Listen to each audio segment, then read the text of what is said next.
Now, please let me introduce our featured guests. I'm not going to do a big bio because all of them, their claim to fame in this room is that they were friends of Lorenzo Albacete. I'm just going to tell you a little bit about them, and I'm going to mess this up because I should have asked one of them where they are now before I began. But we have the illustrious goat farmer from Texas, Jay Roussel, who has I've known for a long time and is a good friend of mine and a fan of Lorenzo and has spent many, many times laughing and eating with him especially. Another one of our guests is writer and poet and mystic and mom and wife and now resident of upstate New York, Rita Simmons, who will share her experience with Lorenzo as well. And she has insisted that I am not allowed to say that she caused Monsignor to be pulled over many times. And then finally, our last guest is COO of a tech startup, which I did not know, but fantastic, in Oakland, California, Michelle RICONSCENTE. She is an education expert. She is a researcher, former professor, and now she's doing what all of us want to do in education, which is probably make money. So good for you, Michelle.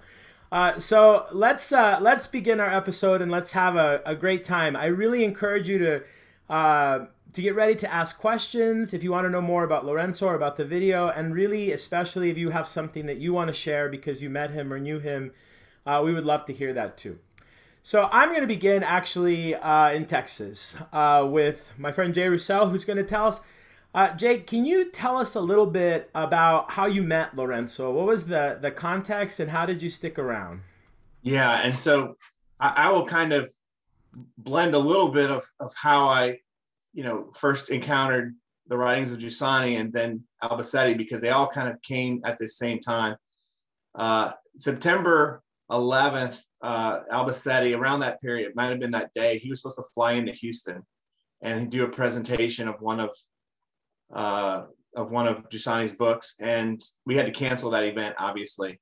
And so the next month, we rescheduled our event, and he was coming in, and our responsible, Paolo Zaffaroni, he picked him up from the airport, and they had like this whirlwind day of driving through Galveston and kind of your, crazy Albacete story that I've come to know and love. And then he called me. He said, "Hey, we're going to this Brazilian steak place. It's kind of one of these all-you-can-eat great steak places." And he goes, would you like to join us? And at the time, I thought nothing could be more boring than having steak with a priest. But I kind of did it as a work of mercy with Paolo, like a charity, to go. And I could tell from Paolo's laugh when he said it, like, yeah, you have no idea. And at that time, I had just, I had barely known the movement. I met Paolo, maybe 9 months before or so, or, about a year before. So I go to this meeting, and I was used to rather these kind of dinners. You say something polite, they say something polite. You kind of talk about, you try to sound smart and, a man of the world, and they say whatever they're going to have to say. And then you eat your steak, and then you go about your way and you go to sleep, and nothing really changes. And about 5 minutes into the conversation, he goes, "You don't understand anything." And I mean, he just really ripped down this kind of veneer. First of all, he saw right through it. Secondly, he really showed to me that I was missing what I consider the basics of the faith. I mean, something so basic that you wonder, like, how are you even here?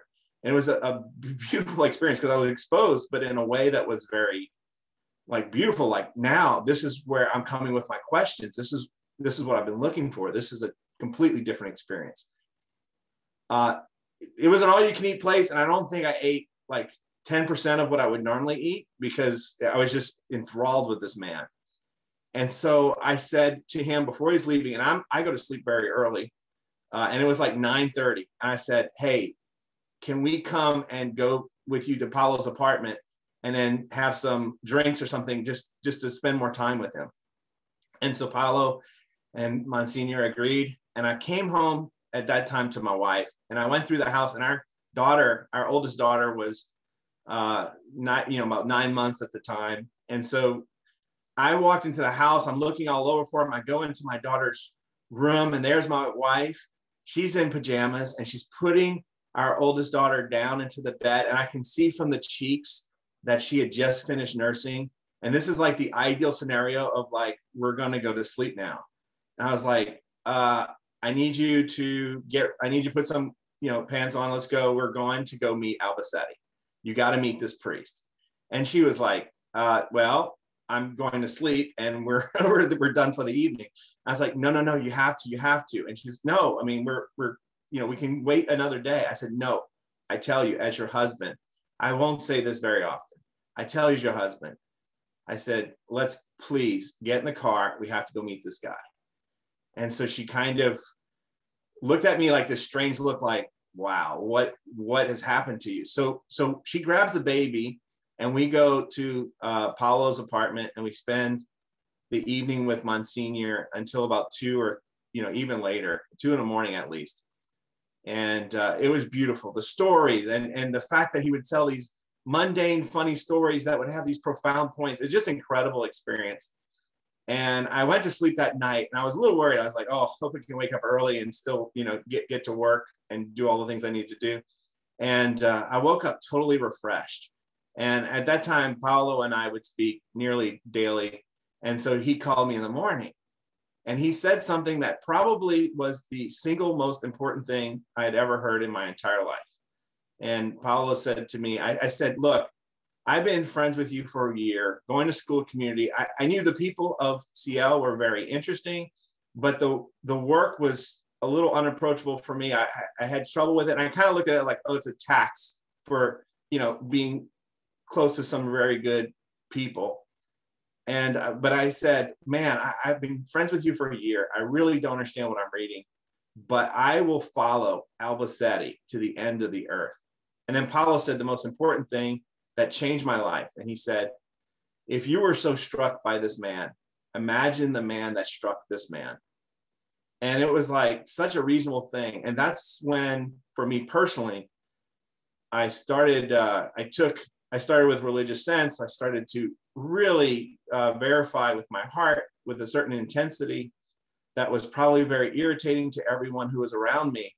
But it was also the start of an adventure. For me, the faith had been in the past something that sort of was like, I was kind of born into it. It's like my thing, you have your thing, it's no big deal.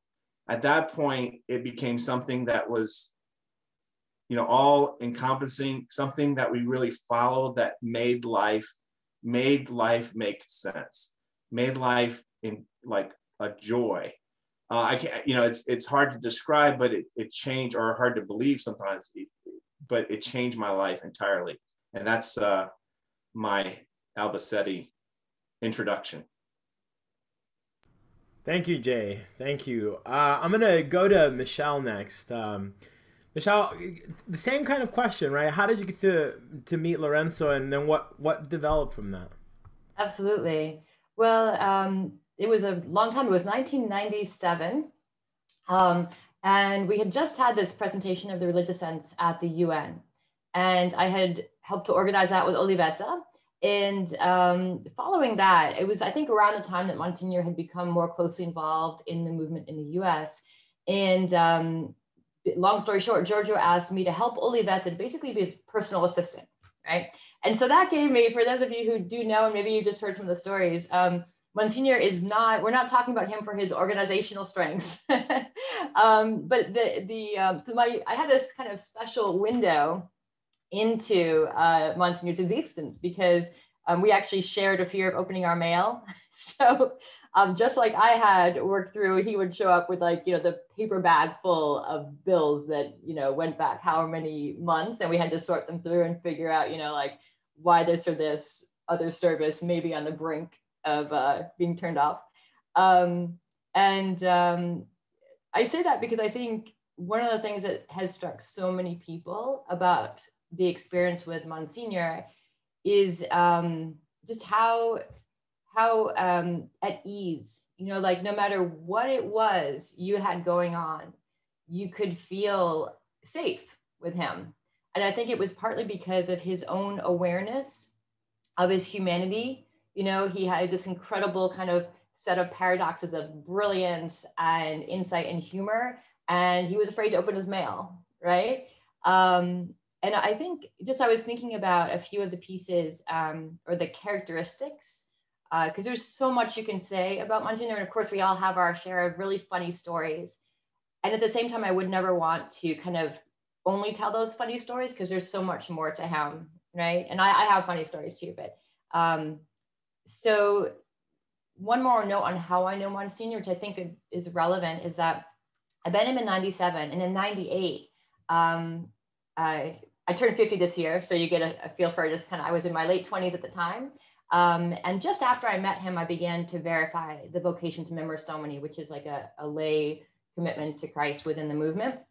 And so I knew him through my whole journey, in which I started that, eventually made my profession in that path, but then was not happy and moved first into the St. Joseph experience. And then out of that entirely, I had a big reset button about 10 years ago when I went back into, you know, regular single person in the world. So Monsignor really accompanied me through that whole journey. And you can just imagine all the various events, you know, that would happen there.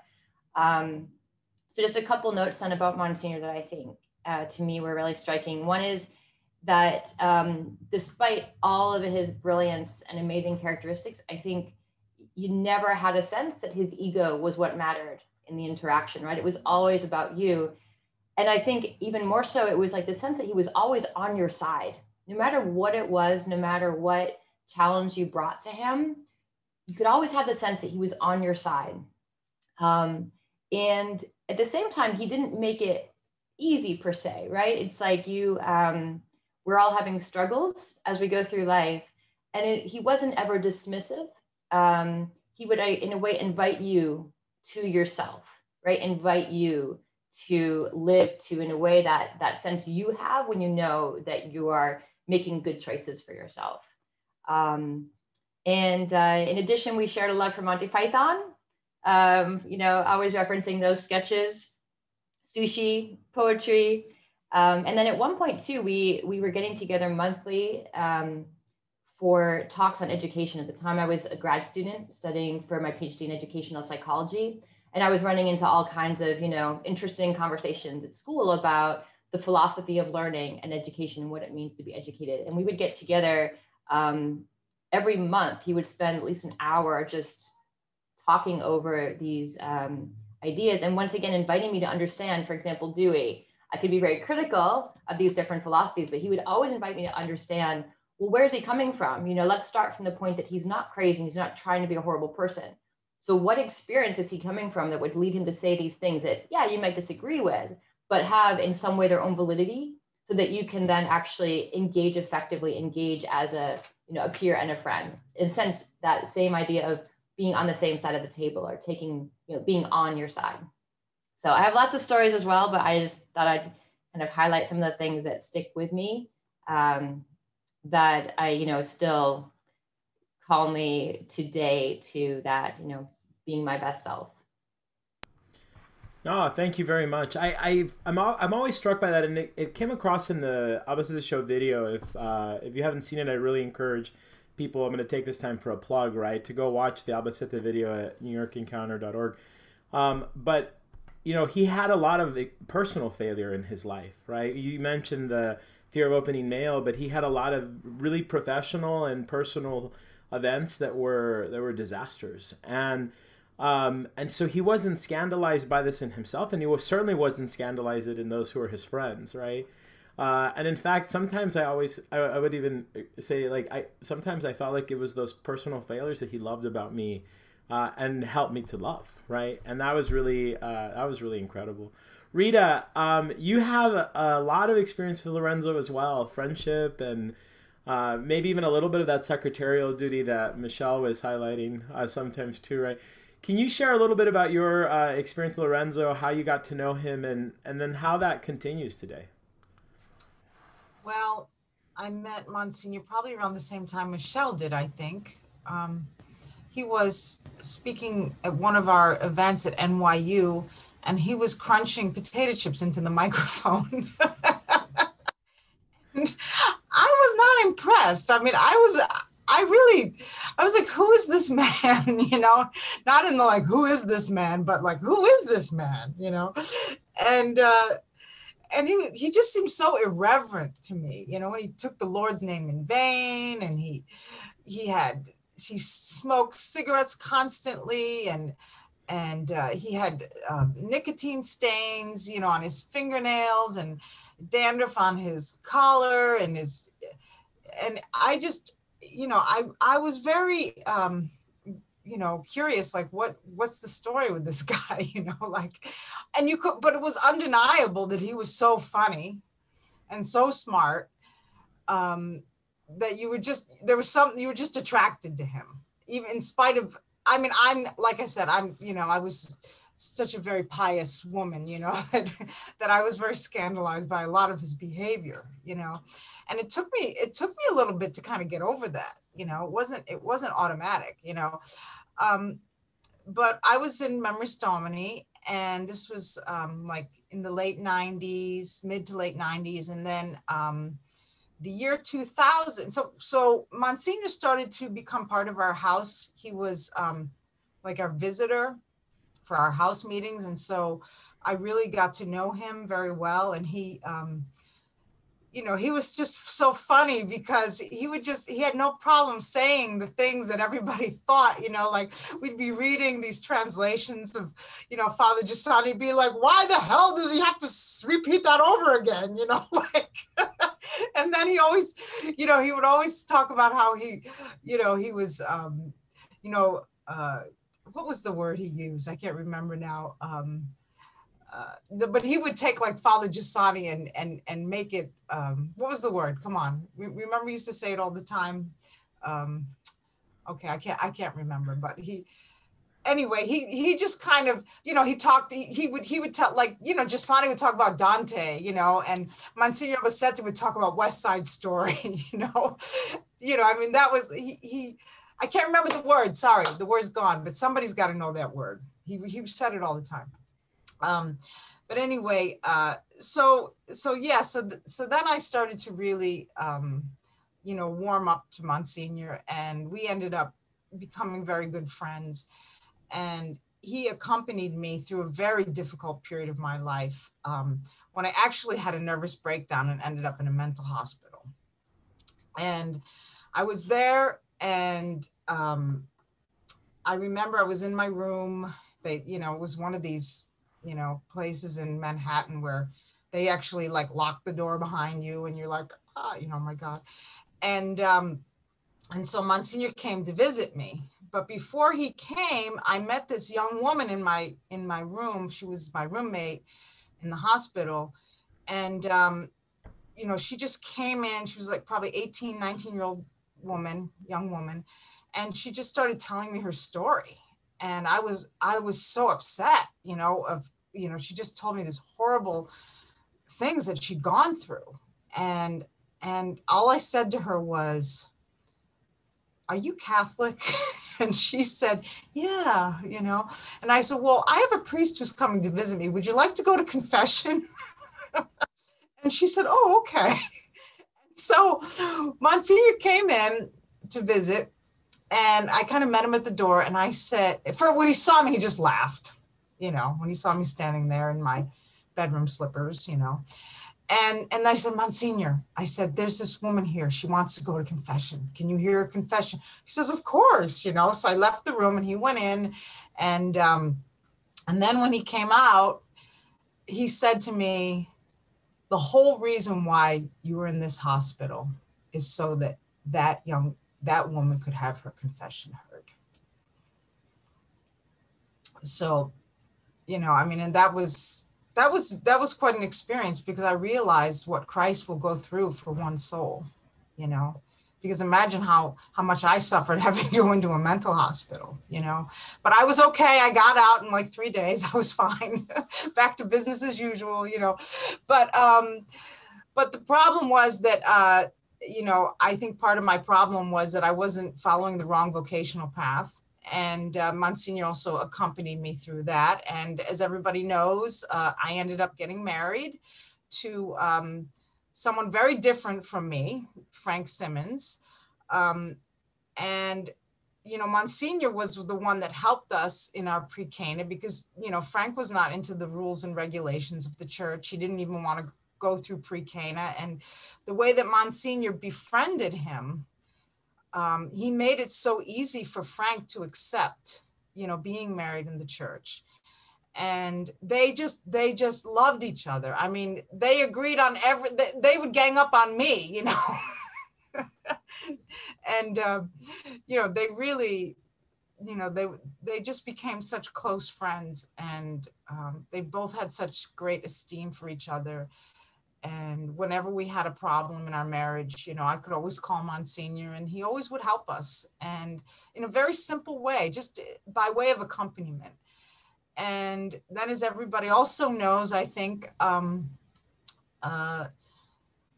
Monsignor was very sick in October. It was October 15th, 2014. I called Olivetta, and Monsignor was in the, he was in Valhalla, I think, in Westchester, in the ICU there.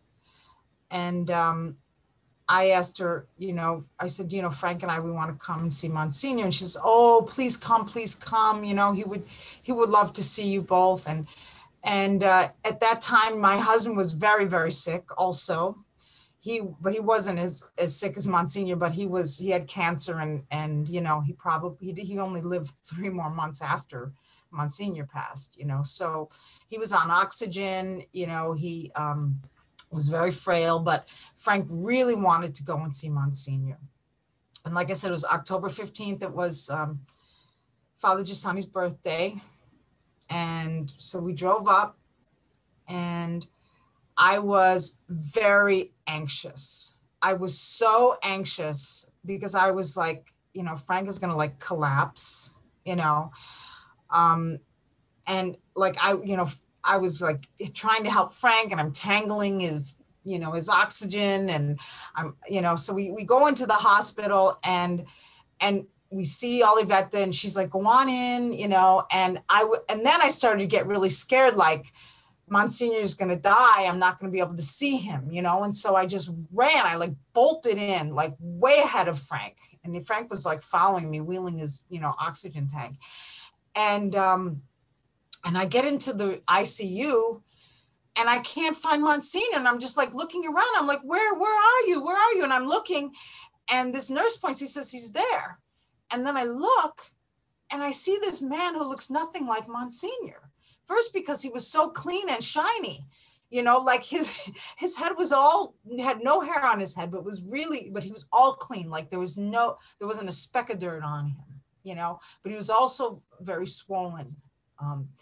But then I ran up to him. I went to the side of his bed. He looked at me and he said, how are you? And I said, and I couldn't believe these words came out of my mouth. I said, Monsignor, Frank is dying. And I was shocked and because Monsignor was dying, and then he didn't say anything else. And then Frank came into the room and wheeling his oxygen. He went to the other side of the bed, and we're both holding his hand. I'm holding one hand, and Frank is holding the other. And then Frank just starts praying, like he starts pouring out his heart. God have mercy on this man, Monsignor Lorenzo. I'm sorry, Lorenzo, because Monsignor always told Frank, call me Lorenzo, call me Lorenzo. So whenever you called him Monsignor, he said, I'm sorry, Lorenzo. He said, have mercy on this man. Have mercy on this man who means so much to me. And Frank is crying. And then we pray the Our Father, we pray the Hail Mary, and then we're quiet, and we're holding Monsignor's hands, and all of a sudden, Frank just stops, and he starts nodding his head like that. And then he says, Frank looks at me and he says, okay, let's go. And I was like, okay, I'm thinking maybe he doesn't feel well. We got to pick up the kids from school. We better get out of here. Let's go. And so it was not a long visit.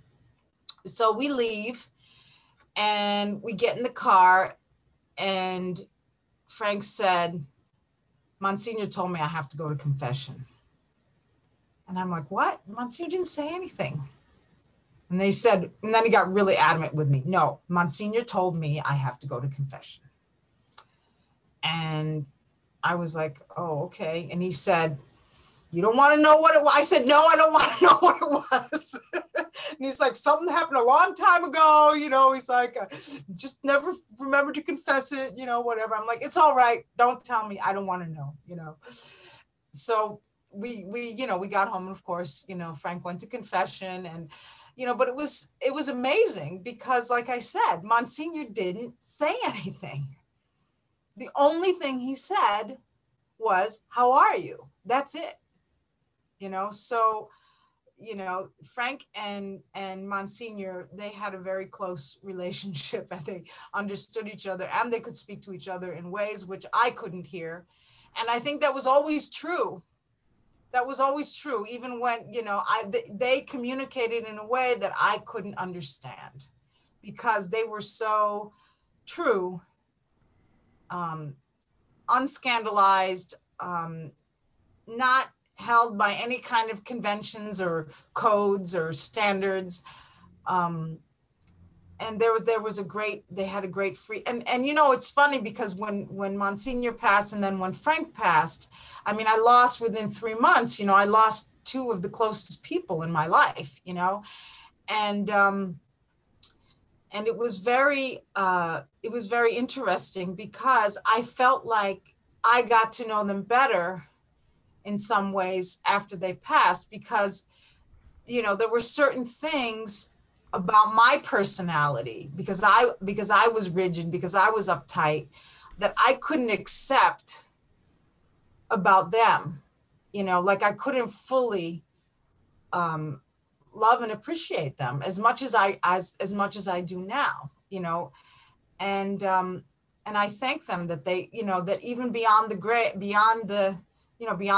yeah, in the other world, you know, they're still able to open my heart and help me to change, you know, to not be so rigid, to not be so judgmental, to not have such high moral standards all the time. So I don't know, that there's a couple stories for you. Thank you, Rita. Thank you. Beautiful. I don't know if we have questions. I'll turn it over to the chat coordinator to see if we have anyone who has shared a question yet, but I encourage you to do so, or even just to share what you have. And if we don't, then I'm sure that we have a couple of things that some of our guests could add to what they said, because these conversations spark more memories. Sue-Ann, do we have any questions from the floor? Yeah, we don't have any questions now, but if you if anyone would like to share their experiences or questions while people are talking, please feel free to private message me. Great. I know Michelle has something, so. Sure. Well, as you said, Stephen, listening to Jay and Rita also sparked more memories, and even just thinking more about the experience of just the great gift of knowing Monsignor. I think that the not being afraid of my questions is one of the greatest gifts. And I think, Rita, you kind of touched on that as well, right? Kind of not being afraid of really asking anything, right? And being able to be completely honest with my experience, whether it's faith or love or whatever the area was. I always knew that in front of Monsignor, I didn't have to be afraid of my question. And I think, unfortunately, sometimes in more of the traditional kind of Catholic route, that we're taught to kind of put some questions aside, like, don't look over there, just keep, you know, look straight ahead, pay no attention. And I would say that's one of the gifts that stays with me. And Rita, just a little bit similar to your question is, so now my now longtime boyfriend he's a Jewish man. And part of what's come up in that experience has been, for example, learning more about some more of the church's unsavory history, right?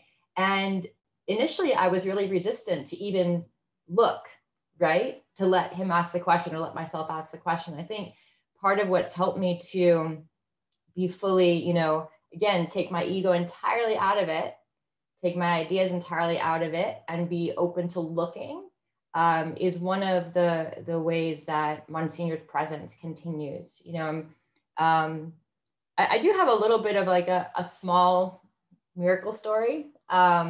Rita was mentioning, and I think this also goes to this, that absolutely non-pietistic way that Monsignor lived friendship, right? And just lived his engagement with the world. I remember one time we were at a lunch. It was, I think, Jonathan Riro and David Horowitz, who sadly recently passed from COVID.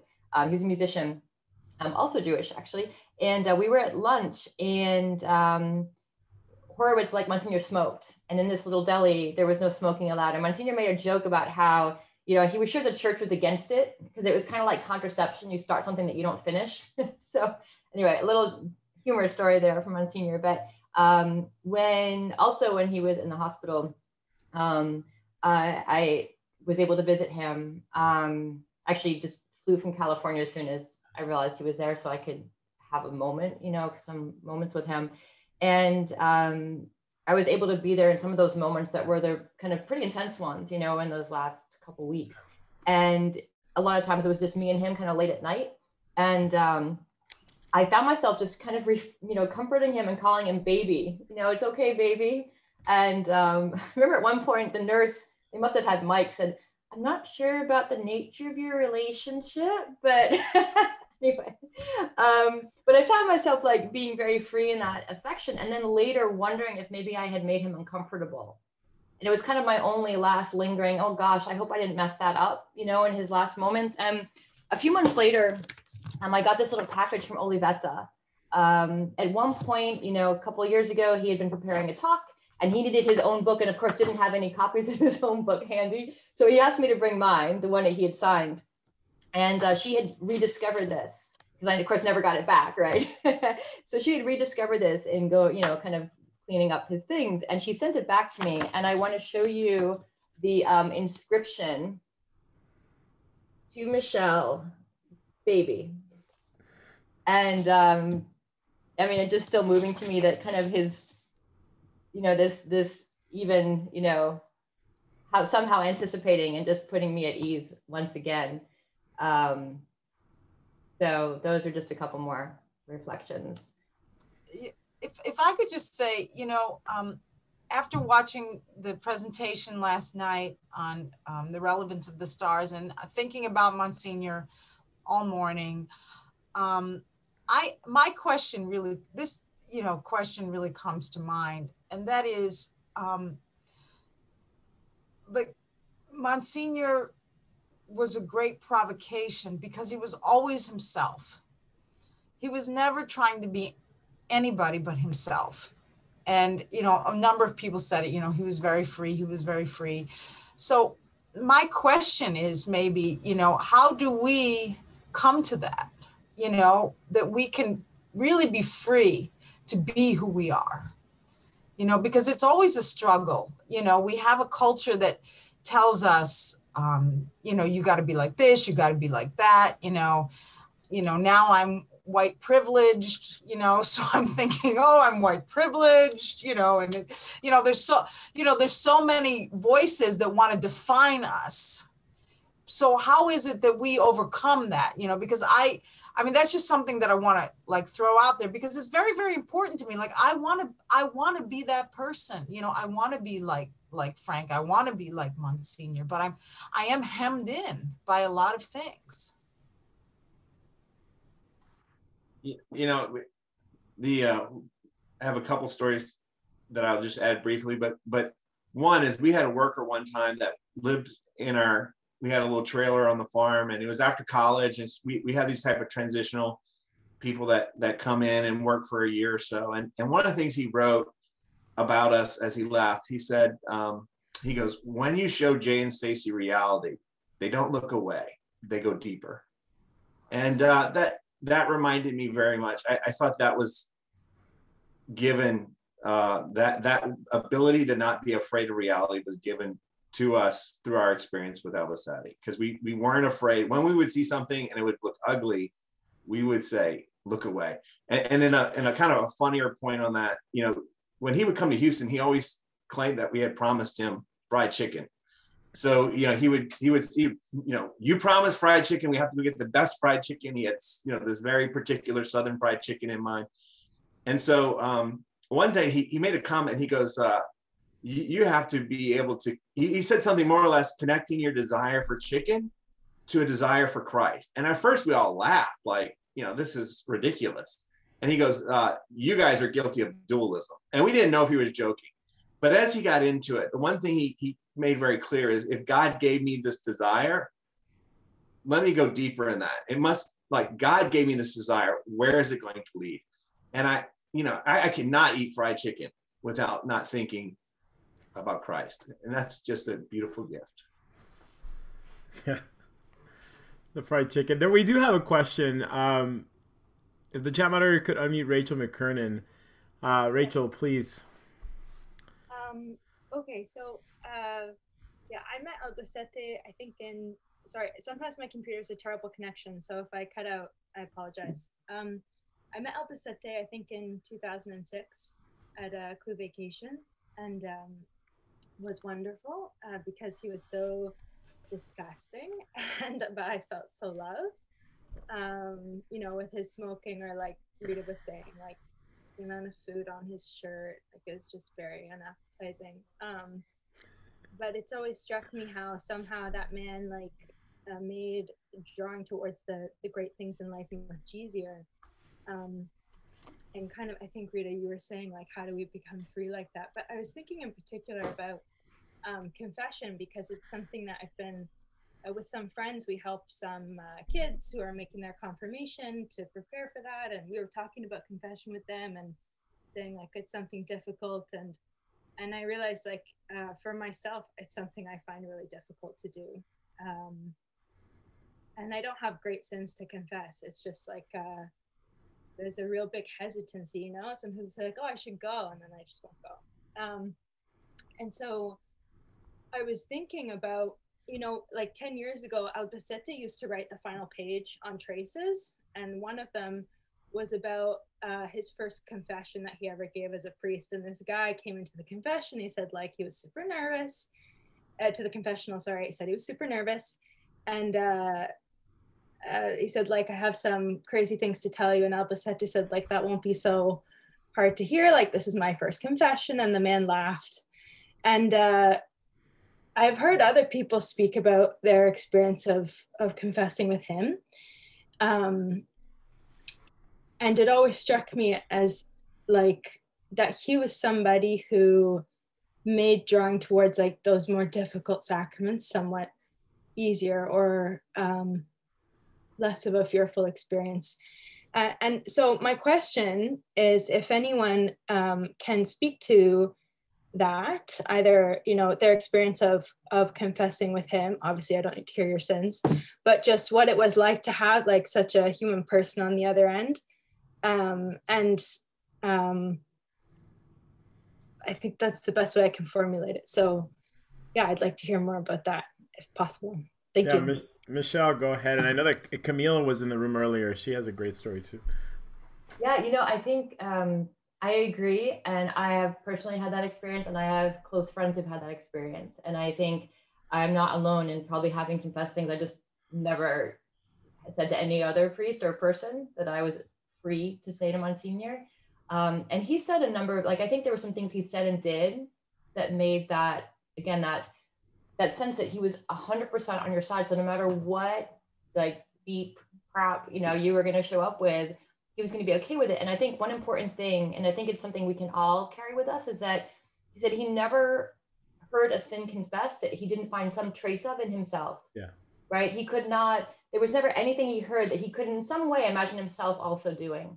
So, and in fact, one of my closest friends said that when she was struggling to go to confession, he said, he wanted to put her at ease, and he's like, well, what if I tell you one of my sins? You know, and then, like, or the worst thing I've ever done. I think it was actually more the anecdote.